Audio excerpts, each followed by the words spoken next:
আবু তালহা রাদিয়াল্লাহু তাআলা আনহু বাড়ি আসবেন, বিবিকে জানিয়ে দিলেন, ও আমার ভালোবাসা বিবি, আমি বাড়িতে আসছি।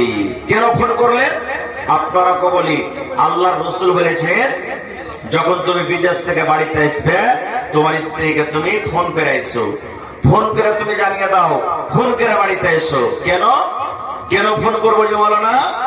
এর জন্য ফোন করতে হবে, যেমনই আপনি বাড়িতে ফোন করলেন, ও আদরের মা আমি বাড়িতে আসছি, ও সাদির মা আমি বাড়িতে আসছি, আব্দুল্লাহর মারে আমি বাড়িতে আসি, হালেমার মারে আমি বাড়িতে আসি। যদি আপনার স্ত্রীটা নেককার হয়, যদি আপনার স্ত্রীটা দিনদার হয়, যদি আপনার স্ত্রীটা আল্লাহওয়ালি হয়, তাহলে সঙ্গে সঙ্গে জানবে, আরে আমার স্বামী ফোন করেছে, আমার স্বামী বাড়িতে আসছে।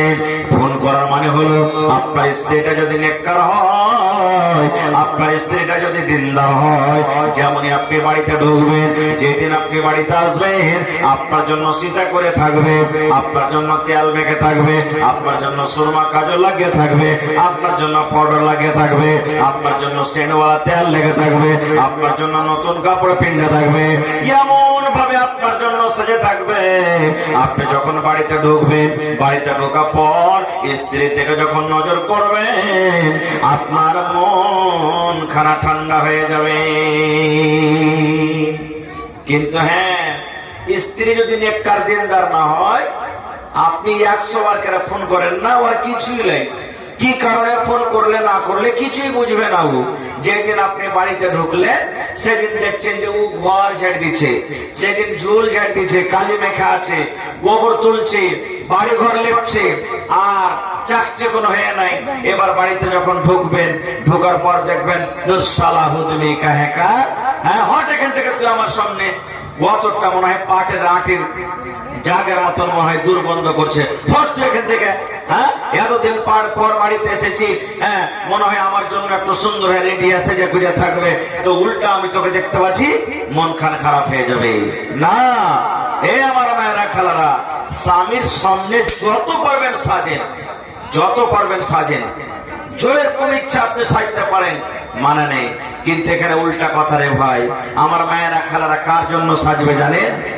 ভাইয়ের বিয়ে লেগেছে, মামুর বিয়ে লেগেছে, দেওয়ারের বিয়ে লেগেছে, বরযাত্রী যখন যাবে রে মুসলমান, কুটুমের বাড়ি যখন যাবে, কুটুমের বাড়ি যাবে, তখন সুন্দর করে মায়েরা খালারা সাজন পূজন করে যাবে নাকি? স্বামীকে বলবে, হাজি আব্দুল্লাহর বাপ, ভাইয়ের বিয়ে লেগেছে, ঘুরে যেতে হবে, কাপড় গালা ভালো না, 1000 টাকা দামের এখানটা কাপড় গালা কিনে দাও না। 1000 টাকা দামের কাপড় পিনতে যাবে কুটুমের বাড়ি বাড়িতে, ওকে দেখাইতে যাবে, আর নিজের স্বামী যে ওকে কষ্ট করে কিনে দিলে ওর সামনে ছিঁড়ে মিড়ে গেলা পিনতে থাকবে, আইলে ছেড়ে থাকবে, ওর সামনে ভালো কাপড় পিনতে থাকবে না। খুব আল্লাহ রাসূল বলেছেন, মহিলারে তোমার স্বামীর জন্য তুমি সাজো, যত সাজতে পারবে তুমি সাজো। তোমার স্বামীর জন্য তুমি সুন্দরভাবে সুরমা লাগিয়ে রাখো, তোমার স্বামীর জন্য তুমি তেল সেন্টওয়ালা তেল লাগিয়ে রাখো, তোমার স্বামীর জন্য তুমি সিটা করে থাকো, তোমার স্বামীর জন্য শক্তি হিসাবে তুমি সুন্দর কাপড় পিনতে থাকো। যে মতো তুমি সাজতে পারবে না মহিলা, তুমি সুন্দর করে তোমার স্বামীর জন্য তুমি সাজো। এ ভাই মুসলমান, শেষ কথা রে মুসলমান, হযরত আবু তালহা রাদিয়াল্লাহু তাআলা আনহু এবার বিবিকে বলছেন, বিবি রে, আমি তোর স্বামী আবু তালহা রে বিবি, আমি অমুক দিন তোমার বাড়িতে আসছি। এ আমার মুসলমান ভাইরা শুনেন, যেদিন হযরত আবু তালহা রাদিয়াল্লাহু তাআলা আনহু বাড়িতে আসবেন, যেদিন হযরত আবু তালহা রাদিয়াল্লাহু তাআলা আনহু বাড়িতে ঢুকবেন, আল্লাহ রাব্বুল আলামিনের লীলা দেখেন, আল্লাহ রাব্বুল আলামিনের কুদরত দেখেন। যেদিন হযরত আবু তালহা বিদেশ থেকে বাড়িতে ঢুকবেন, বাড়িতে আসার কিছুক্ষণ আগে ওই যে ছেলেটা বেমারি হালাতে ছিল, যে ছেলেটা অসুস্থ ছিল, সেই ছেলেটা দুনিয়া ছেড়ে চলে গেল, ছেলেটা মারা গেল। ধরেন হযরত আবু তালহা রাদিয়াল্লাহু তাআলা আনহু 1 ঘন্টা পর বাড়িতে ঢুকবেন, 1 ঘন্টা পর বাড়িতে আসবেন, বাড়িতে ঠিক ঢোকার 1 ঘন্টা 2 ঘন্টা আগে আগে ওই ছেলেটা দুনিয়া থেকে চলে গেল, ছেলেটা মারা গেল। এবার আপনারা বলেন সুবহানাল্লাহ, স্বামী বাড়িতে ঢুকছেন, বিবি রমেশা বলছেন, আল্লাহ কি করব? আল্লাহর নবী বলেছেন, ওই মহিলা হলো সব থেকে উত্তম আফজাল, যে মহিলা যখন তার স্বামী বাড়িতে ঢুকবে আর ঢোকার সময়তে স্বামীর মুখের দিকে যদি একটু হাসি তুলতে পারে, স্বামীর মুখে যদি একটু হাসি ফুটাতে পারে, ওই মহিলাটা সব থেকে উত্তম। আল্লাহ আমি এখন কি করব, এদিকে আমি বাড়িতে আমার ছেলে মারা গেল, আমার স্বামী আসছে, আমি ছেলের জন্য কি করব আর স্বামীর জন্য কি করব। বাবা চিন্তা করে এবার বিবি রমেশা বাড়ির সমস্ত লোককে জমা করে দিলেন। জমা করে দেওয়ার পর এবারে হায়রাত রমেশা রাদিয়াল্লাহু তাআলা আনহা বলেন, ও আমার বাড়ির লোকেরা তোমরা শুনে নাও, ও আমার বাড়ির বোনেরা তোমরা শুনে নাও, ও আমার বাড়ির লোকেরা তোমরা শুনে নাও। আমার স্বামী আবু তালহা বিদেশ থেকে বাড়িতে আসছেন, আমার ছেলেটা মারা গেল রে, আমি ওই ঘরে তাকে সুন্দর করে ঢেকে রেখে দিলাম, সুন্দর করে কাপড় দিয়ে তাকে ঢেকে দিলাম। আমার ছেলের কথা তোমরা খবরদার খবরদার আমার স্বামীকে তোমরা জানাইও না, সময় মতো আমি নিজে আমার স্বামীকে আমি জানিয়ে দেব। খবরদার খবরদার, এই আমার ছেলেটা মারা গেছে, এই মরার খবরটা আমার স্বামীকে তোমরা খবরদার জানাইও না।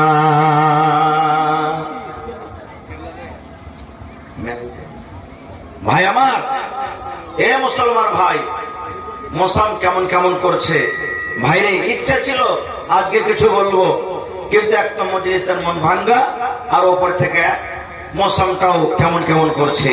ভাই ইনশাআল্লাহ আপনাদেরকে ওয়াজ শোনাবো, আর এখনো আছি। তবে ভাইরে এই এটা বারাত মাদ্রাসার জালসা নাকি একটা বেটি ছেলের মাদ্রাসার জালসা। মানুষেরা বলে বেটি ছেলেকে পড়ে গেলে কে কি করবি রে, বেটি ছেলে তো বিয়া শাদী হয়ে যাবে, পরের বাড়িতে চলে যাবে, গোবর তুলবে, ছাই তুলবে, বাড়ি ঘর ঝাড় দিবে। বেটি ছেলেকে পড়িয়ে লেখে কি করবি, বেটি ছেলেকে পড়িয়ে কোন বড় মানুষকে কবে হয়েছে। এটা ভুল কথা রে ভাই। একটা বেটা ছেলেকে পড়াইলেন, একটা লোককে পড়াইলেন। একটা বেটি ছেলেকে যদি পড়ান, একটা পরিবারকে আপনি পড়িয়ে দিলেন। কেন? একটা বেটা ছেলে মাঠে কামে কাজে চলে যাবেন, মাঠে দুনিয়াতে কামে কাজে চলে যাবেন, কিন্তু একটা মা বাড়িতে থাকবেন। মা বাড়িতে আছেন, ওই মায়ের পেট থেকে একটা দুটা তিনটা পাঁচটা সাতটা যে সন্তান হবে। মা যদি পড়ালেখা হয়, মা যদি দিনদার হয়, মা যদি নেককার হয়, ছেলেরা ভালো তারবিয়ত পাবে, ছেলেরা দিনের কথা শিখতে পারবে, ছেলেরা শরীয়তের কথা শিখতে পারবে। মা যদি দিনদার না হয়, ছেলেরা যদি শরীয়ত বিরোধী কাজ করে, তাহলে ওই মা কিন্তু তারাকে তালিম দিতে পারবে না। এই জন্য একটা মায়ের জন্য ছেলেরা হলো কি সর্বপ্রথম স্কুল, মাদ্রাসা, কলেজ, মাক্তাব। একটা মাকে পড়ালেখা হইতে হবে। আমি সময় যদি পাই ইনশাআল্লাহ আপনাদের সামনে কথাটা রাখবো যে কোন ধরনের মেয়েকে আল্লাহ রাসূল বিয়ে করতে বলেছেন, আর ওই কথাটার পরে কিন্তু চলে আসবে যে একটা মেয়ে ছেলেকে সুবহানাল্লাহ পড়ালেখার দরকার আছে কিনা, একটা মেয়ে ছেলেকে তালিম দিতে হবে কি হবে না, ওইখানে কিন্তু আপনি জানতে পারবেন। তো ভাই মুসলমান, আজকে এই মাদ্রাসাটা ভাই এমনি চলবে না, খুব মাদ্রাসাতে খরচা আছে। আপনারা আমরা জানি যে আমাদের বাড়িতে যদি 5টা ছেলে মেয়ে আছে, প্রত্যেক দিন 200, 300, 400, 500 টাকা করে খরচ হয়। ভাই এই মাদ্রাসাটা যে চলছে, এই বারাত মাদ্রাসা একটা মুসলমানের জন্য খুব বড় নিয়ামত। আর এই মাদ্রাসা যদি আপনারা চালান, আর চালাইতে হবে, তাহলে আপনার মেয়েরা কিন্তু সুবহানাল্লাহ দিনদার, নেককার, আল্লাহওয়ালি হবে, দিন চিনতে পারবে, শরীয়ত বুঝবে, দিন বুঝবে। এই জন্য এই মাদ্রাসাতে কোনো সরকারি সহযোগিতা আসে না। আপনারা হলেন মাদ্রাসার সরকার, আপনাকে মাদ্রাসা চালাইতে হবে, আপনাকে দান করতে হবে। তো ভাই মুসলমান, এই মাদ্রাসার জন্য দেখে কোনো আল্লাহর বান্দা আজকে আছেন এমন এই মজলিসের মধ্যে একটা লোক 10,000 টাকা দান করতে পারবেন? এই বেটি ছেলের মাদ্রাসার জন্য দেখে কোন আল্লাহর বান্দা আছেন এমন কেউ 5,000 টাকা কেউ দান করতে পারবেন? দেখে কোন আল্লাহর বান্দা আছেন 1,000, 1,000, 1,000 করে 30 পারা কোরআন, 1 টাকার 1000, 30টা লোক দেখে কোন আল্লাহর বান্দা আছেন যে 30 পারা কোরআন মাজিদের দাম 1,000, 1,000, 1,000 করে দান করতে পারবেন? এবং মায়েরা খালারাকে বলবো, এ আমার মায়েরা খালারা, কমিটির লোককে বলবো যে মা খালাকে পেন্ডালে আপনারা চাদর দেন, চাদর দিয়ে পাঠান। মায়েরা খালারা দান করবে গলার হার, নাকের নাকমণি, কানের বালি, আর পার পায়াল, হাতের আংটি যা আছে তার কাছে টাকা পয়সা গহনাগাঠি তারা দান করবে। মা খালাকে পেন্ডালে চাদর দিয়ে পাঠান। এ ভাই মুসলমান, দেখি আজকে কোন আল্লাহওয়ালা, দেখি কোন পীর মুজাহিদ আছেন, সর্বপ্রথম এক পারা কোরআন মাজিদের দাম 1000 টাকা দান করবেন। দেখি দেখি কোন আল্লাহওয়ালা আছেন, একটা লোকের আবদার করেছি 10,000 টাকা দান করবেন। কোন আল্লাহওয়ালা দেখি কেমন আছেন, 5,000 টাকা দান করবেন। তারপরে দেখি 500, 200, 100, 100, 200, যার পকেটে যেটা আছে ভাই আল্লাহর রাস্তায় আপনারা দান করে যাবেন। কেউ খালি হাতে ঘুরে যাবেন না। যারা রাস্তা পথে বাজারে এদিকে ওদিকে আছেন ওই সমস্ত ভাইয়েরাকে আমি ডাক দিই যে আপনারা আসেন চটচট করে আর নিজের নিজের দানটা ভাইয়েরা আপনারা দিয়ে দেন। কারণ হ্যাঁ, সময়টা জানতে পারছেন ওরকম আমি বেশিক্ষণ আপনাদের সামনে থাকবো না, কারণ আমার হাতে আপনারা দানটা দিয়ে দেন। আর আমার পর মাওলানা আব্দুল গফফার সাহেব সালাফি হাফেজাহুল্লাহ, যিনি বানারস থেকে মনে হয় এসে গেছেন, কি রাস্তাতে আছেন, আশপাশ বয়ে আছেন, উনি আপনাদের সামনে চলে আসবেন। এই জন্য আপনারা সময়টা এদিক ওদিক না কাটিয়ে 10 থেকে 15 মিনিটের মধ্যে একটু চটচট করে দানটা দিয়ে দেন।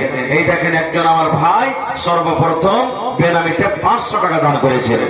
মাশাআল্লাহ, জাযাকাল্লাহ। ربنا ظلمنا أنفسنا وإن لم تغفر لنا وترحمنا لنكونن من الخاسرين ربنا آتنا في الدنيا حسنة وفي الآخرة حسنة وقنا عذاب النار। اے رب العالمین، তোমার একজন বান্দা বেনামিতে আল্লাহ যে 500 টাকা তোমার রাহে হাজির করে দিয়েছেন, আল্লাহ 5,000 টাকা মনে করে তুমি কবুল করে নাও। মনের আশাকে আল্লাহ পুরা করো, রোজ রোজগারে আল্লাহ বরকত দাও, কামে থামে আল্লাহ বরকত দাও। দুনিয়ার ভেজাল, দুনিয়ার ফিতনা থেকে আল্লাহ বাঁচিয়ে রাখো। যতদিন দুনিয়াতে বাঁচবে ইমানের হালাতে রাখো, নেককার করে রিন্দা করে রাখো।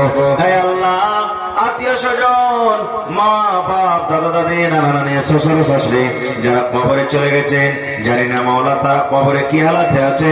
আল্লাহ যদি তারা কবরে কোন রকমের মুসিবতে থাকে, এই দানের বিনিময়ে আল্লাহ তাকে মুসিবত তুমি দূর করে দাও। রব্বানা তাকাব্বাল মিন্না ইন্নাকা আনতাস সামিউল আলিম। আমিন সুম্মা আমিন।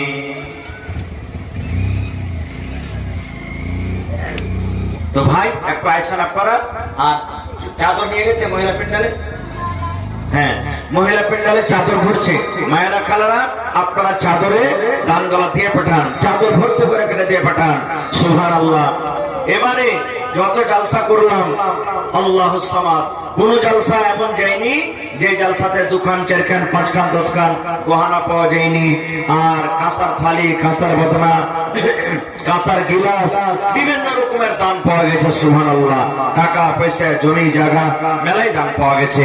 তাই আজকে আমি আপনাদের সামনে এই কোরআনের জন্য ভাই, এই মাদ্রাসা হলো মুসলমানের জান, মাদ্রাসা হলো মুসলমানের মান, মাদ্রাসা হলো মুসলমানের শান। আজকে মাদ্রাসা যদি আছে আমরা আছি, মাদ্রাসা নেই আমরা থাকতে পারবো না। কারণ মাদ্রাসাই হলো একটা মুসলমানের দ্বীনের কিলা, মাদ্রাসা হলো মুসলমানের একটা জান, মাদ্রাসা হলো মুসলমানের মান।